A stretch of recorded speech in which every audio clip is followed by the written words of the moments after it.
ব্রহ্মপুত্র নদ নারায়ণগঞ্জের বন্দর থানার কাইকারটেক ব্রিজ থেকে নদের চিত্র। এই ডান পাশটাই কিন্তু ঐতিহ্যবাহী কাইকারটেক হাট। টলমল নদীর জল, আকাশটাও নীল।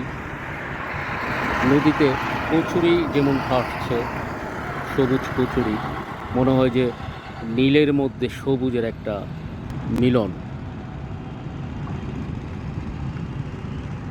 পাশে বাড়িঘর, সূর্যের আলো পড়ে পানি ঝিলমিল করছে।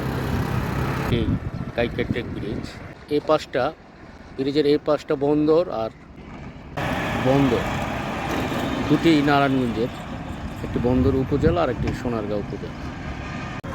এই পাশটা সোনারগাঁ।